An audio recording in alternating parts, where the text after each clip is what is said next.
3절부터 5절까지 말씀.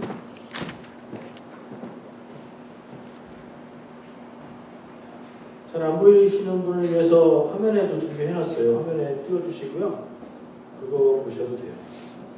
이사야 40장 3절부터 5절까지 말씀입니다. 자, 같이 한번 읽겠습니다. 시작. 외치는 자의 소리여 이르되 너희는 광야에서 여호와의 길을 예비하라.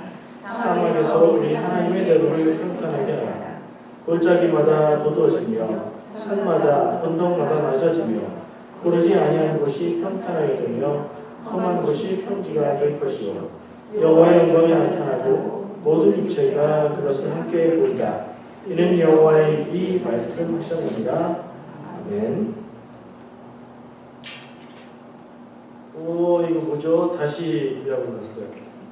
다시 구약이에요. 사실은 신약 얘기하려고 해요. 근데 이 말씀이 복음서에 다 나와 있어요. 복음서 본문을 가지고 설교 본문을 잡을 때 조금 좋기도 하고 어려운 점이 있어요. 네 군데가 다 나오는 경우도 있고 두 군데 세 군데 나오는 경우도 있고 그렇거든요. 다 나와요. 이 말씀. 그래서 이 말씀 부분을 인용하는 부분인데 세례 요한에 대해서 얘기하면서 인용하는 부분에 이 말씀이 또 공통적으로 나와서 그 원문 말씀인 이사야 구약의 말씀을 그 부분으로 정해서 읽었습니다. 구약의 이사야 40장 3절에서 5절까지 이 말씀의 이사야서 안에서의 내용은 세례 요한에 대한 얘기가 아니에요. 영적인 해석으로 세례 요한을 지칭한다고 해석할 수 있지만 이 본문 자체에서의 내용은 포로로 잡혀갔던 언제 유다가 멸망했을 때 포로로 잡혀갔다가 다시 돌아오는, 그래서 하나님이 유다를 이스라엘을 회복시키는 과정에서 그 돌아오는 길에 대한 그 회복과 희망을 얘기하는, 그래서 하나님이 돌아온 포로된 자들과 함께 돌아오는데 그 길을 평탄케 하는 광야에 외치는 소리가 있고 그 길이 굽은 길이 곧아지고 높은 데는 깎고 낮은 데는 덮어서 평평한 길이 될 것이다. 이런 말씀이거든요. 이 말씀을 신약에 가서 세례 요한을 이야기하면서 이 광야에 외치는 소리가 바로 세례 요한의 역할이다 얘기하면서 이 말씀을 인용하는 거예요. 그러니까 지난번에 제가 한번 말씀드린 것 같은데 신약의 공동체, 초대교회, 기독교 공동체는 구약 성경을 재해석함으로써 하나님의 뜻을 다시 한번 발견하는 그런 역사를 하는데 이 부분이 바로 그런 부분의 예라고 볼 수가 있어요. 다음 사진을 보시면 아까 타이틀 화면이 나왔던 누런 바닥 같은 게 나와요.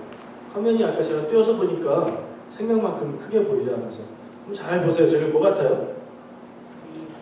네? 길이요? 들리게 얘기를 해주셔요.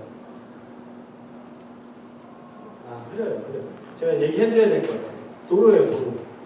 근데 도로가 저렇게 굽지 않고 반듯한 도로, 뭐 신호등 없는 도로, 뭐라 그래요? 고속도로예요, 고속도로. 캐나다 와서 고속도로가 돈 내는 데도 없고 한국에 있는 국도 같아가지고 야 희한하다 그러면서 다녔는데 저 사진은 중국에 있는 고속도로인데 사막 위에 깔아놓은 고속도로. 세계적으로 사막에 건설된 고속도로가 여러 군데 있어요. 미국에도 있고요, 중국에도 있고 뭐 다른 데도 또 있을 거예요.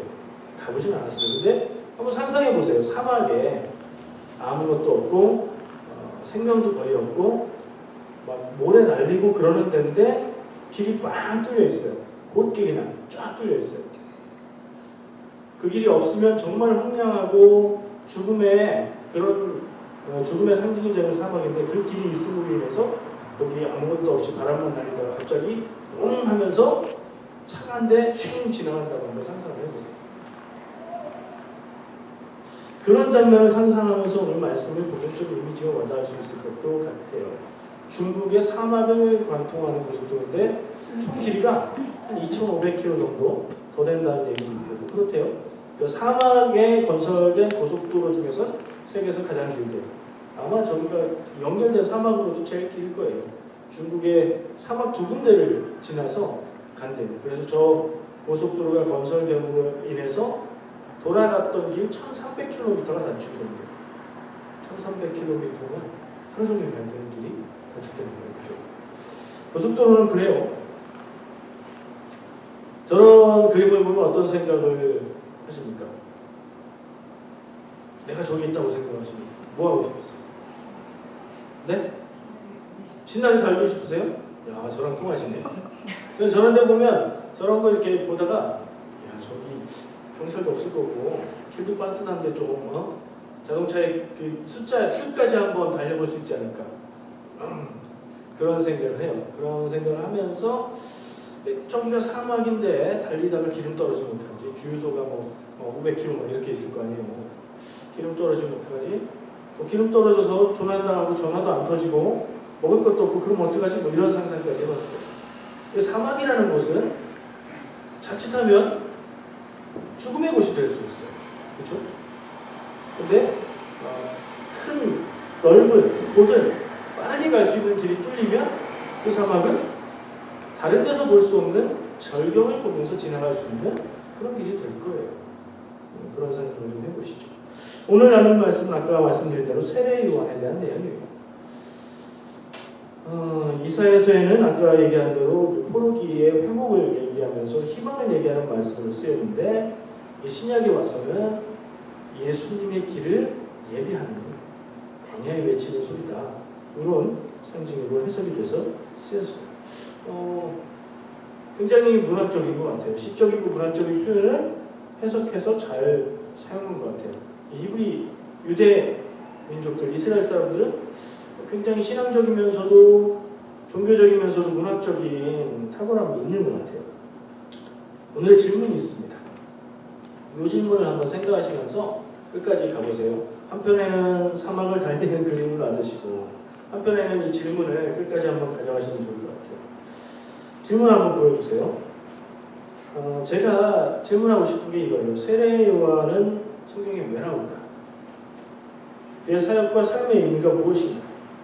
성경의 신약에 나오는 분량도 짧고 크게 한 일도 없는 것 같은데 왜 복음서 4군데에서 다 그의 삶을 양이 많지는 않지만 비중 있게 중요하게 다루고 있을까? 그의 삶의 사역의 중요한 점은 뭘까? 하는 질문을 가졌습니다.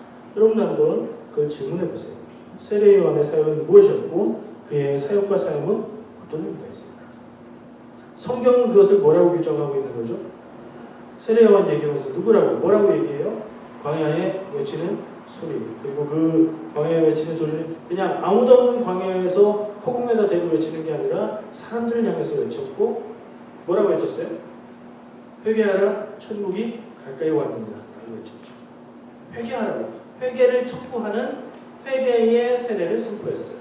그리고 많은 사람들이 광야에 있는 그를 찾아가 저마다 자기의 죄를 자복하고 세례를 받았어요. 많은 사람들이 주를 이어갔어요. 거의 책망조의 말이었는데 그 말을 들으면서도 많은 사람들이 그곳에 가서 세례를 받고 자기의 삶을 변화하는 경험들을 얻고 거기에 참 진리가 있는 것을 느끼고 그랬어요. 왜냐하면 세례 요한의 이 회개의 세례 운동은 이스라엘의 전국적인 붐을 일으켰거든요. 뭐라고 표현할 수 있을까요? 요즘식으로 말하자면 어떤 새로운 신앙 운동을 일으킨 거예요. 이전에는 얘기하지 않았던 다른 분위기에 그리고 정말 진리의 얘기를 하는 것 같고 우리의 삶에 희망을 주는 것 같은 그런 메시지를 담고 있었거든요. 전국적으로 알려졌어요. 그러다 보니까 바리새인과 그리고 사두개인들이 와서 봤어요. 이 사람들은 이스라엘의 종교에 있어서 지도적인 위치를 차지하고 있는 사람들이에요. 그리고 이 사람들은 별 볼 일 없는 자리에는 나타나지 않아요. 사람들 앞에서 기도하기 좋아하고 금식하는 거 티내기 좋아하고 율법 철저하게 지키고 이런 사람들이고 그것만 볼 때에도 이 세례 요한의 회개 운동이 전국적으로 알려졌고 사람들에게 영향을 미치고 있었다는 것을 우리가 알 수 있어요. 자, 세례 요한의 프로필을 한번 보겠습니다. 세례 요한은 어떤 사람이었을까? 간략하게 내용만 얘기해 볼게요. 세례 요한의 아버지는 누구였어요? 사가랴라는 사람이었어요. 사가랴라는 제사장이었어요. 천사의 계시를 받고 말 못하게 되잖아요. 사가랴는 제사장이고 세례 요한의 엄마는요 엘리사벳이라는 여인이었죠. 이 둘 사이에 태어난 아기예요. 이 둘은 경건한 사람이었는데 나이가 들어서도 아기가 없었어요. 근데 계시를 받고 임신하고 아기를 낳게 됩니다. 이 얘기들은 대체로 누가복음에 길고 자세하게 기록되어 있어요. 세례 요한에 대한 언급들은 다 있지만 그의 출생과 자세한 내용들은 누가복음이 담고 있어요. 그래서 궁금하시면 누가복음 1장을 자세히 보시면 세례 요한에 대해서 자세히 알 수 있습니다. 그리고 이 세례 요한은 예수님과 친척인 것 같아요. 왜 그렇죠? 누가복음 1장 36절에 보니까 천사가 마리아에게 계시를 해줄 때 그대의 친척 엘리사벳이라는 표현을 써요.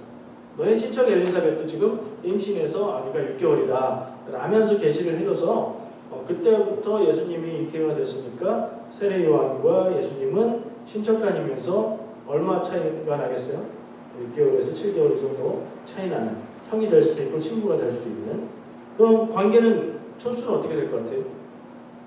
어떤 사람은 이종사촌이라고도 하고 어떤 사람은 유촌이라고도 하고 근데 이 성경에 얘기한 그 단어 아까 마리아에게 얘기한 그대의 친척이라는 그 단어는 어떤 친척인지 정확하게 알 수 없는 그냥 친척이라는 말이에요. 그래서 몇 촌인지 따지기는 모르겠고 정확하게는 모르겠지만 어쨌든 친척.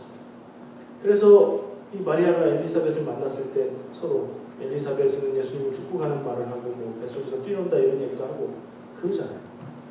예수님과 친척 관계에 있어요.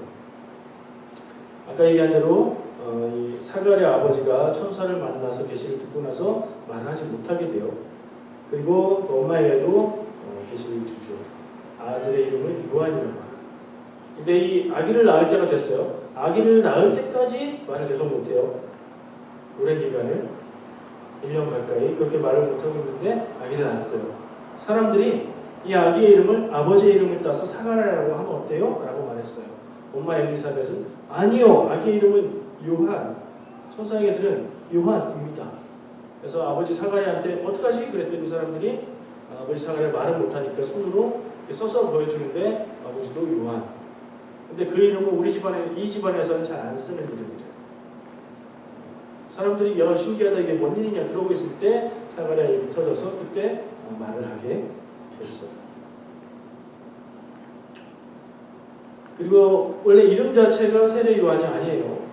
붙여 써가지고 꼭 이름처럼 혼동하는 경우가 몇 명 있는데 예수님이 예수 그리스도 그러니까 그리스도가 이름 아니죠. 직책을 얘기하는 거죠. 세례 요한은 세례가 성이고 요한이 이름 아니고 거꾸로도 아니에요. 세례를 줬던 요한, 세례 운동을 했던 요한이라는 얘기예요. 성경에 요한이 여러 나오니까 그런 얘기예요. 그러니까 요한이 주로 했던 사역은 사람들에게 회개하라 선포하고 그 회개에 세례를 준 거예요. 세례의 중요한 상징이 거기 있는데요. 세례는 물속에 우리가 하는 살수대 말고 정말 침례를 하면 어떻게 하는 거죠? 물속에 빠졌다가 건져야죠. 사람이 물에 빠져서 한 10분 이상 있으면 어떻게 될까요? 죽는 거잖아요. 세례는 죽음을 상징하고요. 그리고 물로 씻는 깨끗해지는 상징이에요. 옛사람은 죽고 일어날 때 새 사람으로 다시 살아나고 그럼 나의 죄가 다 씻겨서 새 사람으로 거듭나는 그런 상징을 가지고 있는 거예요. 그래서 회개하라고 외치면서 세례를 줬죠. 광야에서 살았어요. 이미지를 보시면 이 사람은 광야에서 살았고 낙타 털 가죽옷을 입었어요. 그리고 메뚜기와 석청을 먹었다고 하는데 우리 집사님들이 어린 시절 간식으로 드셨을 만한 그런 메뚜기는 아닌 것 같고 무슨 식물을 그렇게 부른다는 얘기도 있고 그래요. 석청도 꿀도 뭐 다른 어떤 과일에서 나오는 그런 꿀이다 이런 얘기도 있고 어쨌든 광야에서 나오는 야생 음식을 먹었다는 얘기예요. 거기서 저런 모습으로 이렇게 야인의 모습으로 사역을 했어요. 다음 그림을 보시면 예수님도 이 세례 요한에게 나가서 세례 받으셨죠. 그 장면에서 세례 요한이 뭐라고 하죠? 선생님, 제가 선생님에게 세례를 받아야 할 텐데 저에게 세례를 받으러 오다니요? 지금은 이렇게 하는 것이 좋다. 나에게 세례를. 그래서 세례 받으시고 예수님 위에 성령이 비둘기처럼 내려오는 그 장면이 예수님이 세례 받는 장면으로 묘사되고 있죠. 세례요한이 잡혀갔어요. 누구한테요? 헤롯한테 잡혀갔어요. 이 헤롯은 제가 주일날 얘기한 것처럼 예수님이 태어날 당시에 아기들 다 죽여라 한 헤롯은 아버지 헤롯이고, 지금 여기 나오는 헤롯은 헤롯 안티파스, 그의 아들, 셋째 아들. 대를 이어서 해먹고 있어요. 근데 다른 사람이에요. 이 헤롯에 의해서 헤롯의 잘못을 지적했고, 그래서 붙잡혀갔고 감옥에 갇혀 있었는데 죽이지 못했어요. 사람들이 그를 하나님의 사람으로 여겼고, 헤롯도 그렇게 여겼기 때문에. 근데 다른 일이 있어서 그 아내를 취한, 그 아내가 동생의 아내였는데 그것 때문에 이 세례요한이 잘못됐다고 지적을 했었는데, 그녀의 미움 때문에 그녀의 딸이 상으로 소원을 말해봐 이래가지고 세례요한의 몸을 주세요. 그래서 그것도 이미지로 준비하려다가 굳이 안 봐도 될 것 같아서 그런 준비 안 했어요. 그래서 헤로데에 의해서 목베임 당해서 죽어요. 그가 이렇게 죽었지만 전국적인 인지도를 가졌던 예언자예요. 그러다 보니 아까 얘기한 대로 이스라엘의 종교 지도자들이 자기들도 세례를 받으러 왔는지 그냥 어떤지 보러 왔는지는 성경에 안 나와 있지만 그 자리에 나타났다고 기록이 되어 있어요. 그래서 이 세례요한은 그 사람들을 향해서 뭐라고 불렀죠? 심한 욕을 했어요. 독사의 자식들. 광야에 사는 사람이라 입도 막 그랬나 봐요. 강하게 그렇게 얘기를 하기도 했죠. 예수님은 이 세례 요한을 여자가 낳은 자 중에 가장 큰 자라고 했어요. 기억하시죠? 그게 어디에 나오죠? 세례 요한이 크다는 얘기가 하는 게 아니라 그 얘기 뒤에 이어서 나오는 얘기가 더 중요해요. 사실은 여자가 낳은 사람 중에 제가 읽어드릴게요. 여자가 낳은 자 중에 세례 요한보다 큰 이가 일어남도 없도다. 그러나 천국에서는 극히 작은 자라도 그보다 크니라. 마태복음 11장 11절 말씀. 천국에서는 작은 이들이 다 큰 자다. 그런 말씀을 하시면서 그런 표현을 해요. 세례 요한을 높이는 말씀을 하기도 하죠. 세례 요한은 정작 자기 자신을 어떻게 표현했어요? 사람들이 세례 요한에게 워낙 권위 있게 워낙 새로운 메시지를 전하니까 당신이 그리스도입니까? 메시아입니까? 라고 물었어요. 기다리고 있었고요. 근데 세례 요한 자신은 나는 메시아가 아닙니다. 내 뒤에 오시는 이가 있는데 나는 그분의 신발의 끈을 푸는 역할도 감당할 정도의 사람입니다. 라고 대답을 하죠. 예수님을 알아봤어요. 그래서 예수님이 자기에게 세례를 받으러 올 때 세례 요한은 보라 세상 죄를 지고 가는 어린 양이다 라는 말도 했어요. 근데 또 다른 복음서에 가서 보면, 누가복음에 가서 보면 감옥에 갇혀 있을 때 제자들을 시켜서 예수님에게 당신이 우리가 기다리는 그분입니까? 라고 묻기도 해요. 복음서가 달라서 그런 건지 세례 요한이 자기가 직접 봤을 때는 확실히 알았는데 나중에 좀 맞나 안 맞나 헷갈렸는지 그건 알 수 없지만 세례 요한의 행적을 볼 때 예수님을 향해서 세상 죄를 지고 가는 어린 양이라는 메시아됨을 얘기하는 부분도 있고, 정말 당신이 그리스도입니까? 라고 묻는 장면도 있어요.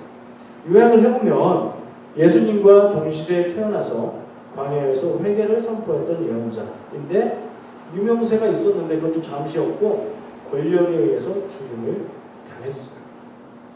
근데 이 사람의 삶이, 이 사람의 사역이 뭐가 그렇게 중요해서 내 복음서에 다 기록되어 있고 중요하게 다뤄지고 있을까요? 성경 말씀은 이사야의 말씀을 빌어서 인용하면서 이 세례 요한의 삶을 광야에 외치는 소리, 주의 길을 곱게 하는 자라고 표현했어요. 주의 길을 곱게 하는 자라는 표현은 아마 아까 사막에 났던 고속도로 따뜻하잖아요. 여기 캐나다에도 도로 운전하고 다니다 보면 끝이 보이지 않는 데까지 반듯한 길들도 있죠. 근데 길을 그렇게 만들려면 만약에 아무것도 없는 곳에는 그렇게 만들면 되는데 산이 있어서 높고 낮은 데가 있고 강을 건너야 되고 그런 데에 고든 길을 내려면 어떻게 해야 될까요?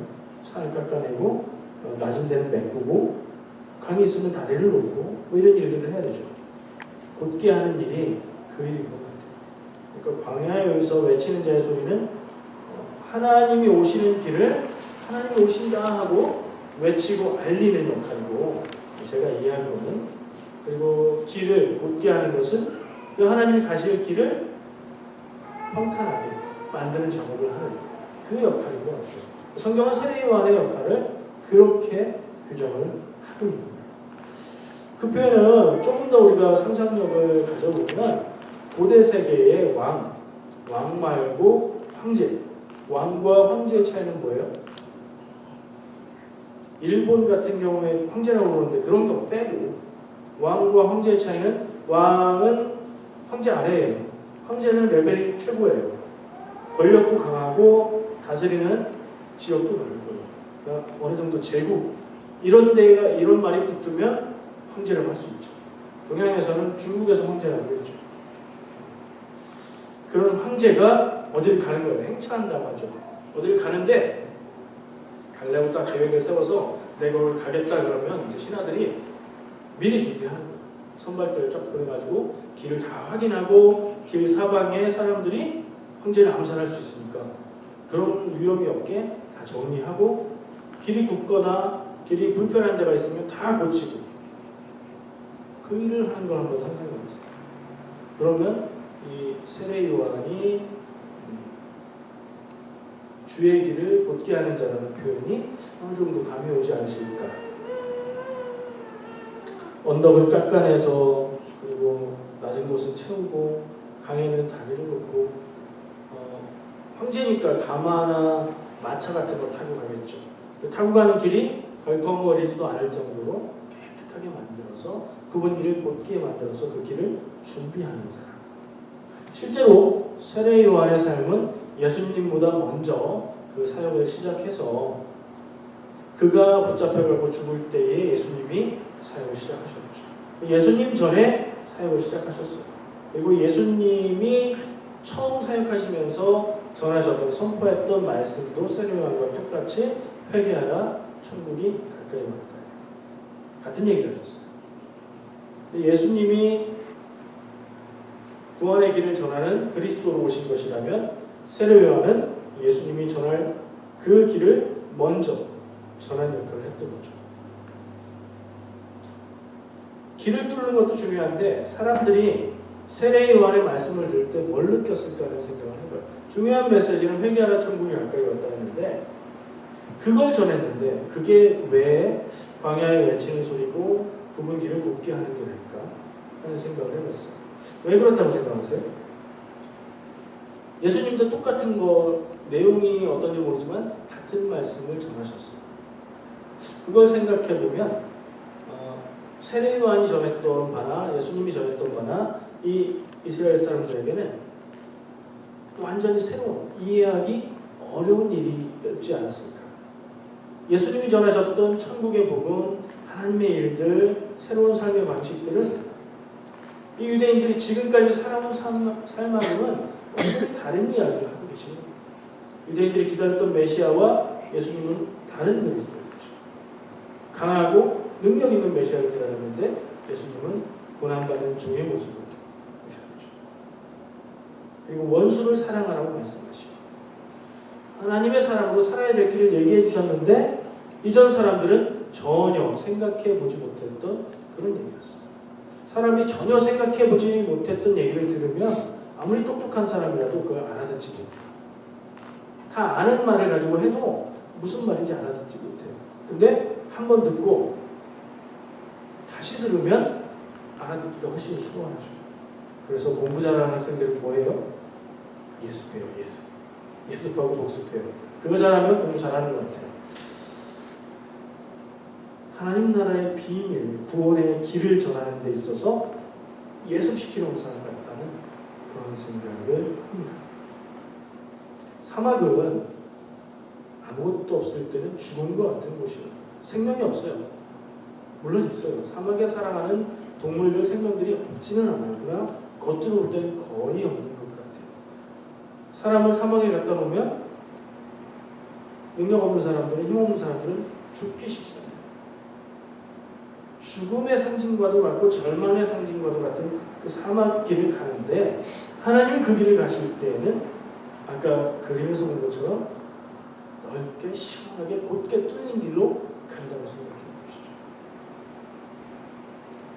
그 길을 힘들게 준비하고 미리 그 길을 내는 일을 했던 사람. 세례 요한의 삶과 사역의 의미가 예수님의 길을 준비하는 것이었다고 우리는 이해할 수 있습니다. 뭘 준비한 것일까? 그의 사역의 주 내용은 뭐라고 했죠? 뭐 한 거였죠? 세례 준 거였죠. 세례 준 건데 그냥 세례 준 게 아니었죠. 회개하라고 하면서 세례를 주었어요. 그 내용상 보면 이 세례 요한이 했던 회개하라 천국이 가까이 왔느니라 해서 회개하라가 초점인데 회개하라고 사람들에게 촉구했어요. 그리고 말씀에 보면 사람들이 저마다 각각 자기의 죄를 자백하고 고백하고 세례받았다라고 기록하고 있어요. 교회에서는 회개해야 된다고 얘기해요. 기도를 배워야 됩니다. 이렇게 얘기할 때도 기도 얘기하면서도 첫 번째 회개의 기도를 해야 됩니다. 이래요. 모르는 사람들 보면 교회 다니는 사람들은 얼마나 잘못을 많이 하고 죄를 많이 짓길래 만날 때마다 모일 때마다 볼 때마다 기도할 때마다 이렇게 회개를 했냐 라고 얘기할 수도 있어요. 근데 우리 스스로도 많이 들어서 익숙하긴 해요. 회개한다. 근데 나 회개할 게 있을까? 나 뭐 회개해야 되지? 내가 모르는 죄가 뭐가 있지? 라고 생각을 해봐도 내가 어떤 때는 굳이 딱히 회개할 내용이 있어? 하는 생각이 들 때가 있어요. 근데 성경에서 말하는 회개의 가장 중요한 점은 잘못을 뉘우치고 고백하고 용서를 구하는 일 뿐만 아니라 잘못된 삶의 방향을 돌이켜서 온전한 삶의 방향으로 삶의 방향을 바꾸는 일이에요. 생각을 바꾸는 일이고 결정하는 데 영향을 미쳤던 가치관 가장 중요하다고 생각하는 것을 잘못됐다면 그걸 바꾸는 일이에요. 우리가 삶에 있어서 중요한 일들을 결정하는 일에 기준이 있죠. 순위가 있죠. 첫 번째는 뭐예요? 여러 가지 있을 수 있겠죠. 사람마다 다르니까. 이게 정직한 일이냐, 이게 이익이 되는 일이냐, 이게 내 명예를 지켜줄 수 있는 일이냐, 이게 나에게 만족을 주는 일이냐, 여러 가지를 할 수 있죠. 근데 회개하라는 말씀은 뭐냐면 하나님의 뜻을 가장 먼저 구하는 삶으로 삶의 기준을 바꿔라 라는 얘기예요. 근데 그 얘기를 해줘도 못 알아들어요. 이스라엘 사람들은. 자기들의 굳어진 생각 속에서 살아왔기 때문에 해줘도 못 알아들어요. 그래서 아마 세례 요한의 짧지만 꼭 필요한 사역이 있었어야겠다 하는 생각을 하게 됩니다.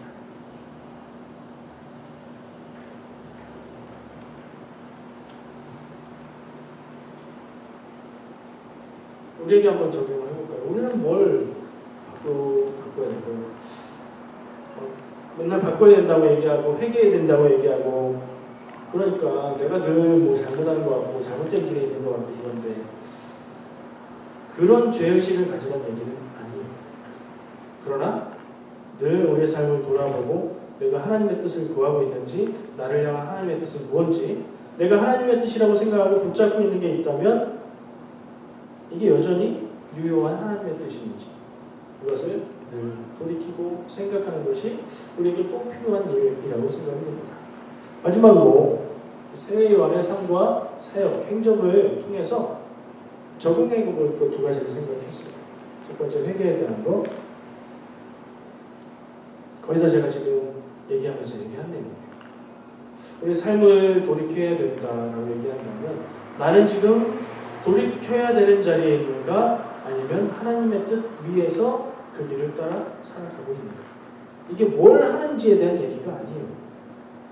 젊은 친구들하고 특히 이제 대학교 진학을 앞둔 친구들하고 얘기를 하면 그 친구들의 고민은 무슨 일이 하나님의 뜻인지 제가 알 수 없어서 고민이에요. 굉장히 신앙적인 자세를 갖고 있는 친구들이 하는 말이에요. 내가 진로를 택하려고 하는데 이 일을 택해야 될지 이 일을 택해야 될지 뭘 택해야 될지 모르겠는데 하나님의 뜻이 뭔지 몰라서 너무 답답해요. 너 하고 싶은 건 있니? 예, 하고 싶은 건 있어. 무슨 얘기예요? 내가 하고 싶은 것이 있는데 그게 하나님의 뜻과 다르면 어떡하지? 내가 하고 싶은 것을 하는 게 내 욕심만 채우는 이기적인 길이라면 어떡하지? 하나님이 나에게 원하시는 사명의 길이 다른 거면 어떡하지? 근데 그걸 모르겠으니까 고민하고 걱정하고 기도해도 하나님이 안 알려주시고 그게 고민입니다. 저는 그런 친구들한테 이렇게 얘기해요. 하나님이 네 인생의 길을 정해놓은 한 가지 삶이 있는 게 아니야. 너가 어떤 선택을 하든지 하나님은 함께 하실 것이고 하나님은 인도하실 거야. 근데 중요한 건 네가 하나님의 뜻을 구하는 자세를 잃어버린다면 그때는 하나님은 네 삶에 없어. 무슨 일을 해도. 저는 회개가 그거라고 생각해요. 직업을 선택하는 거 1번일까 2번일까 선택하는 문제가 아니라 이 선택을 무엇을 하든지 하나님의 뜻을 구하는 자세로 하나님의 뜻을 따르는 자세로 하느냐 그렇지 않느냐. 이 기준을 가지고 한번 우리의 삶을 비춰볼 필요가 있어요. 대체로 일도 하시겠고 살림도 하시겠고 가정도 돌보시고 여러 가지 일들도 하시는데 거기에 무슨 거창한 하나님의 뜻이 있을까요? 있어요. 두 번째 얘기는 그거예요. 세례요한은 짧게 그리고 굵게 하나님이 사명으로 맡겼던 주의 길을 예비하는 광야에 외치는 소리 그 역할을 감당하고 비참하게 역사에서 사라졌어요. 목베임을 당해서 죽었잖아요. 그러나 그는 그런 일에 대한 불평이나 불만 그런 목소리는 성경이 전혀 보여주지 않아요. 실제 그는 어땠는지 모르지만 성경은 그런 것을 얘기하고 있지 않습니다. 겸손하게 자기에게 맡겨진 사명을 감당하고 무대에서 내려갔어요. 저는 예수님이 하신 말씀 여자가 낳은 자 중에 가장 크다라고 했던 말씀이 그 겸손함에 초점이 있는 것이 아닌가 하는 생각도 해봐요. 우리가 해야 되는 일이 있어요. 저는 우리 교회를 맡겨주셔서 제가 능력은 안 되지만 할 수 있는 한 최선을 다해서 하나님의 뜻 안에서 하나님의 능력을 힘입어서 해야 되는 일을 하려고 노력을 하죠. 여러분들도 다 각자 요구되어지는 해야 되는 일들이 있어요. 뭐 하세요? 대체로 대단한 일은 아니에요. 그렇죠? 어쩌면 이거 뭐 내가 꼭 안 해도 누구라도 할 수 있는 일 같기도 하고 이거 뭐 귀찮아서 나한테 시키는 건가? 이거에서만 해방될 수 있으면 좀 살만할 것 같은데 그런 일일지도 몰라요. 작은 일에 만약에 그 일이 나의 사명이라면 사명을 작게 여기면 안 되죠. 작은 일이라고 생각하면 안 되죠. 사람의 기준으로 작은 일, 큰 일은 있어요.